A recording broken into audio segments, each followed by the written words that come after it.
Bismillahirrahmanirrahim. Assalamualaikum warahmatullahi wabarakatuh. Waalaikumsalam. Sampurasun Sobat Ngariksa. Alhamdulillah kita jumpa lagi di dalam obrolan Ngariksa Ngaji Manuskrip Kuno Nusantara. Sobat Ngariksa, kali ini saya tidak akan membacakan manuskrip sebagaimana biasanya. Sekarang saya lagi ada di Yogyakarta. Ini di lingkungan apa namanya? Kadipaten atau Kaneman. Ya, Dalam Kaneman. dalam Kaneman, Ya. ya, di Yogyakarta. Nanti akan dijelaskan oleh narasumber kita. Mungkin Sobat Ngariksa mendengar suara-suara ayam berkokok. Di sini memang ada beberapa ayam di sekitar lingkungan keraton Yogyakarta ini. Nah, itu dia. Jadi ikut ngariksa rupanya. Ikut ngariksa. Nah, Sobat Ngariksa, kita akan ngobrol-ngobrol sekarang dengan salah seorang filolog dari Poros Yogyakarta. Nah, saya menyebut Poros Yogyakarta karena kita tahu bahwa filologi itu di Indonesia ada porosnya, itu maksudnya tempat belajarnya gitu ya, di UI gitu ya, di Depok, di Universitas Indonesia, ada juga di Bandung, di Unpad, di UPI. Nah, salah satu poros yang sangat penting dalam filologi Indonesia adalah Poros Yogyakarta. Kita akan bincang-bincang dengan Mbak Dr. Arsanti. Nanti pokoknya lengkapnya kita dengar sendiri dari yang bersangkutan ya. Saya biasa menyapanya sebagai Mbak Arsanti. Assalamualaikum Mbak Arsanti. Waalaikumsalam warahmatullahi wabarakatuh. Bagaimana kabarnya? Alhamdulillah. Itu pertanyaan baik, standar yang biasanya ditanyakan. Karena sehat itu sangat penting sekali. Betul Ya. sekali. Syukurlah sehat-sehat selalu. Alhamdulillah. Nah, ini Mbak Arsanti, sekali lagi kita ini sedang berada di mana tadi? Dalam Kaneman. Dalam Dalam Kaneman. Kaneman itu kepengeranan atau kerabat dari keraton. Kerabat dari keraton Ya, Yogyakarta. rumah kerabat keraton yang biasanya oleh, kalau di sini kebetulan HB7 sampai 8. Oh, yang ada di sini. HB7 sampai Iya. HB8.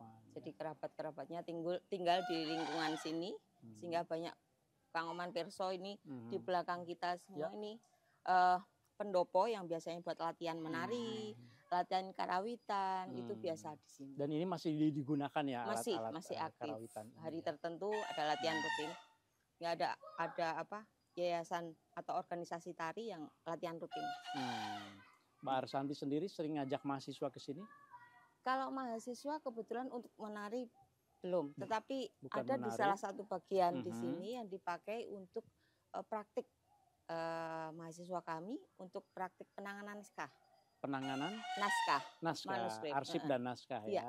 Karena memang bidang Mbak Arsanti Iya, kan memang kebetulan. manuskrip ya. Betul. Nah, ini Mbak Arsanti, Sobat Ngariksa, sebelum kita ngobrol-ngobrol lebih lanjut nih, siapa sih sebetulnya gurunya Mbak Arsanti dan seterusnya, mungkin Mbak Arsanti kenalan dulu ke Sobat Ngariksa. Oh iya.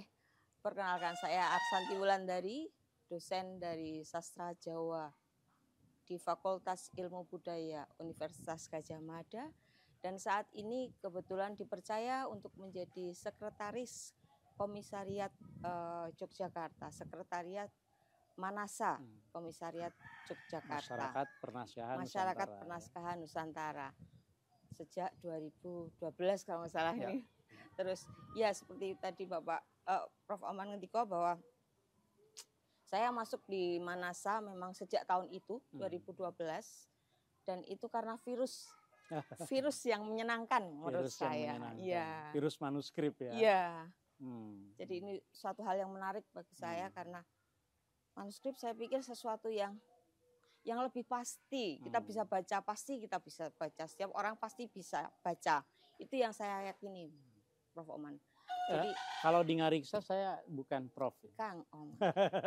Maaf. Sobat Ngariksa Kebiasaan. kenal ke saya itu bukan Prof. Oman. Jadi Kang Oman. Kang gitu Oman, ya. oke. Karena kita ingin mengedepankan aspek kultural. Termasuk sapaan pun sudah kultural saja. Profesornya ditanggalkan dulu saja gitu ya. Nah, Mbak Arsanti kan untuk masuk pada dunia pernaskahan itu kan salah satu syarat utama itu harus paham aksara dan bahasa dalam manuskrip. Betul ya. sekali. Yang menjadi fokus Mbak Arsanti di aksara dan bahasa apa? Ya, kebetulan saya cerita sedikit. Dari S1 saya mendalami kajian filologi. S2 juga sama, alhamdulillah S3 juga sama. Oh, jadi Masih berkutat dengan naskah. istiqomah lah ya. Istiqomah, betul sekali istiqomah. Itu bermula dari apa? Itu bermula dari tadi saya mengatur bahwa saya senang dengan aksara yang lebih fix. Oke, aksara itu sesuatu yang bisa kita baca. Saya yakin kita semua bisa kita pelajari, iya. Tetapi utamanya memang ketika aksara itu kita transfer, kita alih aksarakan, kita harus menguasai bahasanya. Nah, ini yang pokok. Bahasa Jawa sekarang memang tidak banyak yang kenal. Ya. Bahkan kita belum tentu juga. Artinya bahwa bahasa yang kita pakai itu tidak selalu ada di dalam naskah. Artinya kita balik, naskah itu produk lama. Dan sekarang kita ada di masa sekarang yang pasti ada bahasanya jarak, berbeda, berjarak. Nah, ini yang kita pelajari, justru kekunoan ini, keberjaraan ini, kita bertugas untuk mentransfer itu supaya bisa orang sekarang bisalah paham apa sih yang diomongkan orang dulu itu. Sehingga dari aksara yang fisiknya saja sudah seperti itu, kita bisa melihat, oke, kita alih aksarakan pelan-pelan, kita tata bahasanya, dan kemudian bahasa itu kita coba transfer. Seperti apa zaman dahulu. Kalau itu terbaca, termaknai, maka kalau saya mengumpamakan, naskah itu seperti penguasaan atas naskah. Itu penguasaan atas taman-taman yang kita bisa petik bunga dimanapun. Suatu keindahan yang kita bisa pilih asalkan dimanapun. Bisa aksaranya dan bahasanya. Aksara dan bahasa. Berapa bahasa yang Mbak Arsanti kuasai untuk menjadi guru filologi di Yogyakarta ini? Saya sambil belajar, Kang Oman sebenarnya. Bermula dari bahasa Jawa itu wajib bahasa bagi Jawa. saya. Jawa modern? Ya, dan sebenarnya sejak S1 saya pernah menulis skripsi itu tentang Jawa kuno. Jawa kuno malah. Sehingga otomatis itu menjadi basic yang saya harus punya. Berarti ke Kawi, Sansekerta juga dong Insya Allah, kalau Jawa kuno. Insya Allah. Ya meskipun sedikit tapi paling tidak sudah pernah dan kita merasakan bagaimana ternyata seperti itu keindahannya begitu ya. Keindahan supaya kita ada motivasi sendiri untuk itu. Sanskrit Jawa kuno sedikit, kemudian Jawa pasti. Dan sekarang dipercaya teman-teman untuk Arabnya. Arabnya. Jadi manuskrip Arabnya juga dong ya? Itu sejak S1? Belajar. S1 saya masih di Jawa kuno tadi. S2 mulai melihat kok ada sesuatu ini di naskah. Karena manuskrip di Jawa juga banyak yang ditulis dengan aksara Arab. Iya. Selain aksara Arab yang dipakai, bahasa yang dipakai sekalipun itu aksara Jawa, bahasa yang dipakai kadang bahasa Arab. Bahasa Arab. Berarti harus paham bahasa Arab juga begitu. Iya, semoga. Gurunya siapa ini? Guru bahasa Arab untuk filologi Mbak Arsanti. Kebetulan karena kami di FIB UGM waktu itu tahun 90-an itu kami belajar langsung dengan Prof. Baroroh Barid. Prof. Baroroh Barid ya, yang menulis buku pengantar ilmu filologi itu ya. Wow. Saya ingat betul bagaimana kami harus belajar dengan Arab Gundil dan kemudian diminta Arab yang tidak ada harokatnya. Iya, tanpa harokat dan kemudian kami harus memasukkan harokat-harokat itu sesuai kasus-kasus itu. Sebelumnya dari pesantren atau tidak, Mbak? Saya tidak ya. Jadi langsung belajar bahasa Arabnya di kampus dengan karena mau masuk ke dunia manuskrip ya. Ini suatu tantangan karena menurut saya itu hal yang bagi saya itu yang tantangan yang berat, tetapi saya harus coba. Karena harus belajar gramatika Arabnya. Betul. Ya. Sehingga itu pengalaman yang tidak terlupakan. Jadi gurunya adalah Profesor Baroroh Barid. Kita tahu ya bahwa Prof. Baroroh Barid itu almarhumah ya. Seangkatan dengan guru kita yang baru wafat kemarin, Profesor Dr. Ahadiyati Ikram. Jadi itu kalau menurut senior kita Pak Sudibyo kan itu berarti generasi kedua para filolog Indonesia itu sudah wafat sekarang itu ya. Tapi syukurlah Mbak Arsanti pernah belajar langsung ke Prof. Baroroh Barid. Alhamdulillah. Ya. Khususnya untuk bahasa Arab dan Islam. Islamnya kajian Islam berarti ya. Siapa lagi gurunya? Ini penting Sobat Ngariksa karena kita ingin tahu juga nih sanad ilmu Oh iya. dari para filoloh yang di Yogyakarta Iya. ya? Dari Prof. Barit kami belajar ke Prof. Hamamah. Prof. Hamamah Ya, yang masih ada kemudian sekarang menegakkan ya, juga tentang alhamdulillah. kritisisme, cara-cara penanganan Ya. naskah, dan ya aksara Jawi itu kita Nah, belajar. aksara Arab tapi bahasanya Melayu ya? Ya, Jawi, aksara Arab, bahasa Jawi. Melayu. Kemudian termasuk juga pegon, Ya, aksara Arab tapi aksara Arab bahasa berbahasa Jawa. Jawa juga. Iya. Berarti bisa bahasa Jawa kuno, Jawa modern, bahasa Arab, Arab Jawi, Arab pegon udah 5 itu ya. Insya Allah, Alhamdulillah. semoga manfaat. Itu sama yang proses selanjutnya atau generasi selanjutnya ini yang cukup dekat dengan kami, Dr. Sutibyo Oh ya. dan Dr. Siriatna Sakti Mulia. Mbak Dan Sakti. pasti satu guru saya angkat topi dengan beliau, Ibu Dr. Randa Sumarsih, yang cukup memberi virus positif, virus filologi kepada kami untuk biasa. menggeluti naskah itu. Dan ada satu, maaf, Profesor Dr. Daru Suprapto, almarhum. Itu ahli Jawa Pertengahan. Jawa beliau. Pertengahan Ya. ya beliau ya. Dan juga Dr. Randa Sumarti Suprayitno. Ya. Jadi tokoh-tokoh yang saya tidak bisa sebutkan, yang cukup berperan di dalam prodi sastra Jawa, utamanya mengajar tentang Jawa kuno, Jawa baru, Jawa Pertengahan. Dan tidak lupa kita pada Dr. Kuntoro Romokun ya. Satu lagi almarhumah Ibu Kartika Setiawati. Ibu Kartika juga yang meneliti Merapi Merbabu ya. Iya. Romokun yang Merapi Merbabu. Romokun ya? Mbak Kartika itu Mbak Merapi Kartika Merbabu juga ya. Nah mereka ini guru-guru kita itu yang berjasa mengkader para filoloh muda berikutnya. Betul sekali. Sehingga ilmu yang jarang diminati itu tetap ada peminatnya begitu ya. Iya, betul sekali. Satu lagi yang saya tadi lupa, ada satu lagi almarhum Ibu Dr. Kun Zahrun Istanti. Iya betul. Iya. Sastra Indonesia yang cukup cukup menguasai dan ya menulis tentang kalau nggak salah tentang Jawi ya. Nah, Jawi, Mbak Arsanti kalau melihat beberapa guru kita sudah wafat. Nah, kemudian di Jogja sendiri ini, di poros filologi Jogja, sekarang itu seberapa besar kekuatan dari SDM filologi ini? Ya, di satu sisi saya cukup senang dengan teman-teman sekarang, teman-teman generasi baru yang cukup antusias dengan filologi. Meskipun saya ingat betul bagaimana kami harus diajarkan oleh guru itu, satu dosen itu bisa hanya mengajarkan 2 atau 3 mahasiswa yang minat untuk filologi. Sekarang sudah berkembang. Sudah sampai satu kelas bisa sekitar 14. Sekarang ya naik turun lah Pak, antara 14, 10 seperti itu. Jadi cukup alhamdulillah cukup banyak.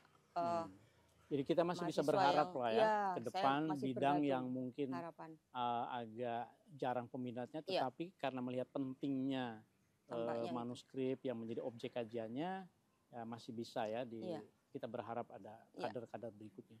Kalau Mbak Arsanti sendiri minat kajian secara spesifiknya itu risetnya tentang apa? Nah ini kebetulan saya belajar tentang Yogyakarta. Jadi dan juga semacam titipan oleh fakultas khususnya prodi Jawa kami, tolong kerjakan tentang Yogyakarta ya. Jadi manuskrip terkait dengan sejarah Yogyakarta. Betul sekali. Apa lebih spesifiknya judulnya? Sehingga saya banyak belajar atau banyak membaca tentang kebetulan Babad Ngayogyakarta. Babad Ngayogyakarta ya. Itu yang jadi disertasinya kemarin ya. Yang tebalnya 1.500 halaman itu ya. Aduh iya itu Pak. Itu berat bobot maksudnya.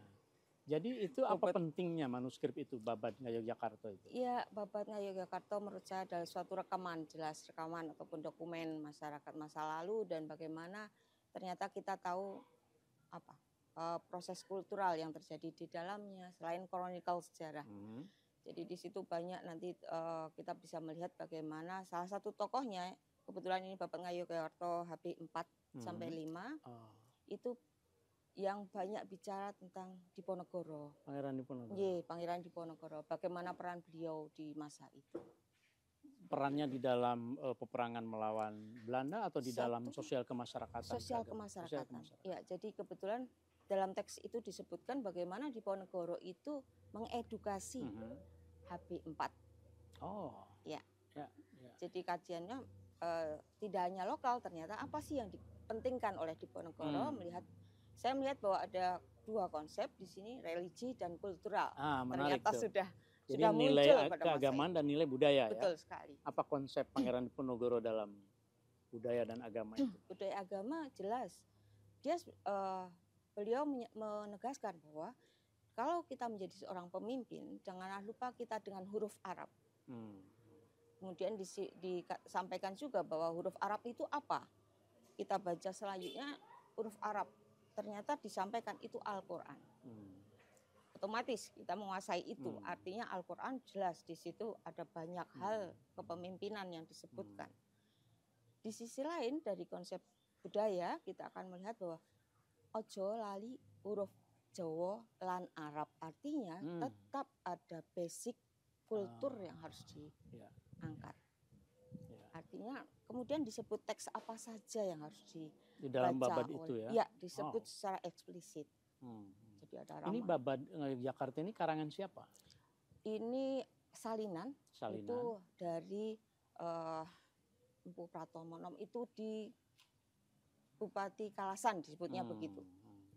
Tahun 1869. Oh, jadi pertengahan abad ke-19. 1869 ya. Kemudian disalin ulang 1881. Itu disebut sebagai Putra Pratomo. Dan tersimpan di mana?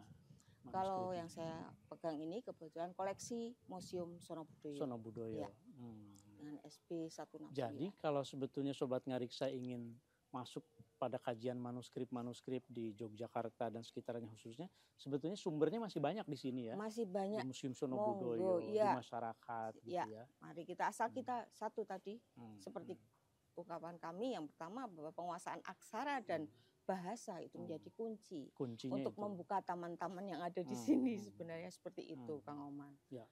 Ya, beberapa waktu lalu saya juga kan pernah meneliti manuskrip Arab Pegon yang terkait dengan Kanjeng Ratu Kadipaten. Oh, Kadipaten. Jadi itu nenek buyutnya Pangeran Diponegoro berarti ya.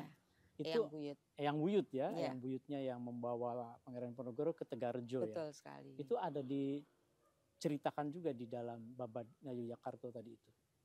Diceritakan hanya seperti ini. Jadi mengapa Pangeran Diponegoro lebih memilih untuk keluar dari keraton dan menyatakan saya seleh ke prabon. Saya meletakkan itu semua. Saya lebih memilih belajar agama. Itu yang disampaikan. Nah, mengikuti siapa disampaikan? Mengikuti Eyang. Begitu saja, tidak disampaikan asmo atau nama. Jadi lebih memilih keluar dari keraton untuk kemudian meletakkan tahta itu karena sebenarnya secara silsilah beliau memang bukan putra Primarsuri begitu, sehingga memang bukan porsi saya begitu. Jadi saya ikhlas untuk meletakkan karena walaupun di situ saat itu tidak ada putra kakung. Nah, kemudian keluar, kemudian beliau lebih memilih di Tegalrejo untuk belajar ilmu agama.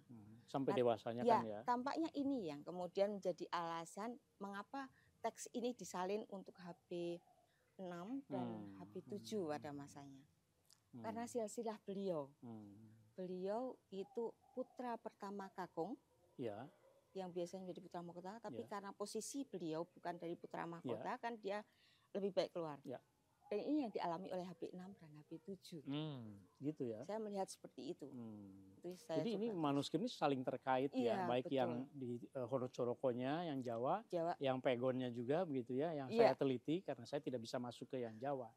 Jadi poinnya kalau puzzle-puzzle manuskrip ini dikumpulkan, dihimpun, itu bisa menggambarkan satu sejarah betul Indonesia sekali. Yang sangat luar biasa ya. Ya, istilahnya bagaimana keraton yang punya masalah dengan waktu itu